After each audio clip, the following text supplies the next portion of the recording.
Let's talk about those exclusions. What are they? How do they work? How would a practice or provider or APM get them? This is the same across all PI and MIPS in the QPP, whether it's MIPS or APM, starting in 2025. Clinical social workers are still, for the last year or two, the only credential that gets automatically reweighted. So clinical social workers don't have a PI obligation. Ambulatory surgical center-based providers or practices likewise don't have a PI obligation. Hospital-based providers or practices don't have a PI obligation. And small practices, that is practices with 15 or fewer clinicians in the practice TIN, the tax ID number, have no PI obligation, and those are automatically set. So you can check the QPP website to see if you as an NPI, if your practice, you as a group practice, have been granted any of these exceptions.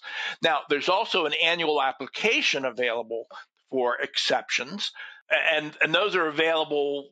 Medicare gives 4 categories in which they grant exceptions typically. One is if the EHR technology that you've been using has been recently decertified, you can apply for an exception.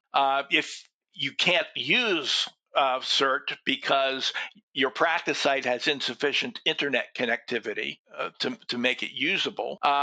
If you have lack of control over the availability of CERT, and that's typically the case with a facility-based provider. And there's a lot of facility-based providers that don't fit those categories I mentioned in the automatic. Ambulatory surgical center and hospital-based. It doesn't apply at all to extended care facilities. But still, they share that same characteristic that in an extended care facility don't have control of the CERT.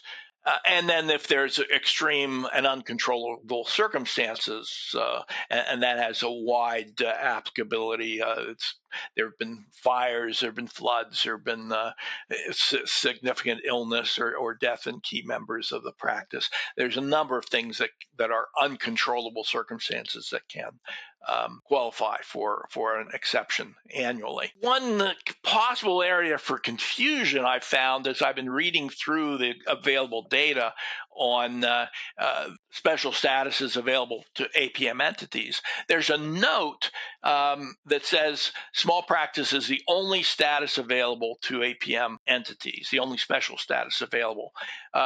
So I think because there's a little room for confusion of what that means, so both users, MIPS and APM participants may have some confusion, and even at the basic level, the help desk level at CMS, you may find some confusion. So it would appear to reconcile all the statements in the rules and in the federal list of rules, an APM entity is not permitted to apply for exceptions. So none of those application-based exceptions apply.